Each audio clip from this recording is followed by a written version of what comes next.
Assalamualaikum warahmatullahi wabarakatuh. Bagaimana kabarnya anak-anak yang dirahmati Allah? Semoga semuanya dalam keadaan sehat walafiat dalam perlindungan Allah Subhanahu wa taala. Nah, anak-anak, kita akan melanjutkan kisah kita yaitu tentang Muhammad sallallahu alaihi wasallam teladanku, jilid kedua tentang masa muda beliau. Bila pada pertemuan yang lalu kita sudah menceritakan bahwa Rasulullah kemudian di usia yang ke-8 tahun ditinggal wafat oleh kakek kesayangan beliau yaitu Abdul Muthalib.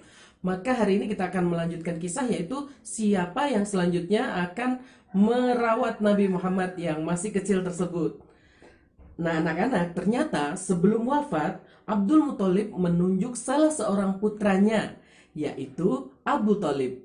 Kenapa? Karena Abdul Muthalib merasa bahwa Abu Thalib adalah orang yang sangat penyayang terhadap anak kecil, juga sangat perhatian terhadap keponakan-keponakannya.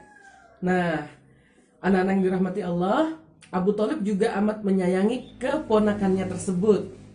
Budi pekerti Nabi Muhammad yang luhur, cerdas, dan suka berbakti dan baik hati sangat menyenangkan bagi Abu Thalib.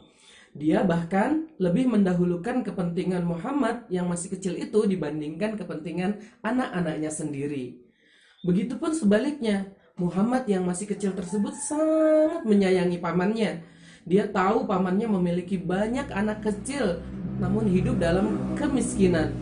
Namun demikian, pamannya tidak pernah sedikit pun mengeluh dengan kehidupannya, dan bahkan dengan kerja keras dia memenuhi segala kebutuhan keluarganya.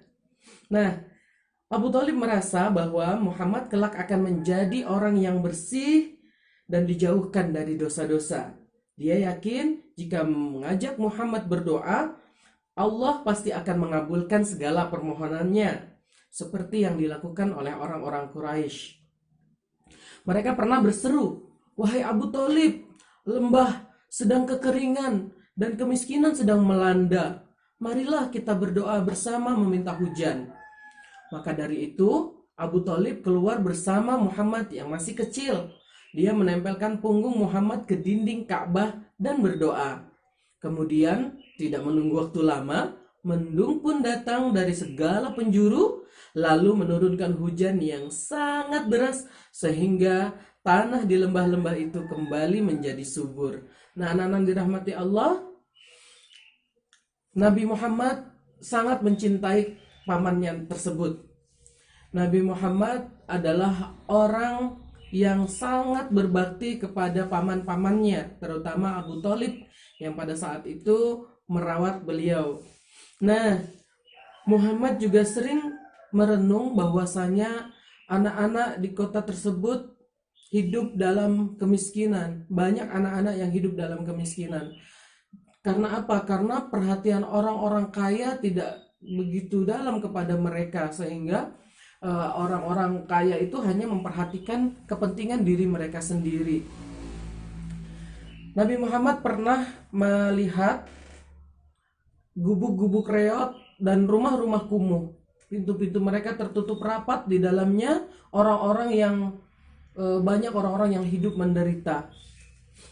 Di depan gubuk-gubuk itu, Nabi Muhammad melihat para pemuda berkumpul. Pikiran mereka dipenuhi dengan impian tentang datangnya mukjizat yang akan mampu membebaskan Mekah dari kebiadaban dan ketidakadilan yang dilakukan oleh orang-orang yang memiliki harta kekayaan. Suatu saat, pada saat usia beliau 12 tahun, Nabi Muhammad akan ditinggalkan oleh pamannya untuk berdagang ke Syams. Namun, Nabi Muhammad pada saat itu mengatakan, "Kepada siapakah paman akan menitipkan aku seorang diri jika paman pergi nanti?" Mendengar itu, Abu Thalib tentu saja terharu dan kemudian berkata, "Demi Allah, aku pasti akan membawanya pergi. Ia tidak boleh berpisah denganku dan aku tidak boleh berpisah dengannya selama-lamanya." Akhirnya Nabi Muhammad pun diajak untuk pergi berdagang ke Syam. Di sana, di perjalanan tersebut ada sebuah peristiwa yang luar biasa terjadi. Apa ya kira-kira? Kalian ingat bahwa Nabi Muhammad SAW adalah hamba pilihan Allah yang kelak akan menjadi Nabi akhir zaman. Tentunya beliau sejak lahir, bahkan sejak di dalam kandungan, memiliki banyak sekali keajaiban-keajaiban yang diberikan oleh Allah. Bila nanti diangkat menjadi Rasul, tentu saja memiliki banyak mukjizat-mukjizat yang itu menjadi bukti bahwa beliau adalah bukan orang sembarangan. Itu saja kisah dari Pak Jaka hari ini. Mari sama-sama kita mencintai Rasulullah karena Allah Ta'ala, sehingga kita kelak bisa berjumpa dengan beliau di surganya. Amin Allahumma amin. Sekian dari Pak Jaka, mudah-mudahan bermanfaat. Billahi taufiq wal hidayah. Assalamualaikum warahmatullahi wabarakatuh. Dadah.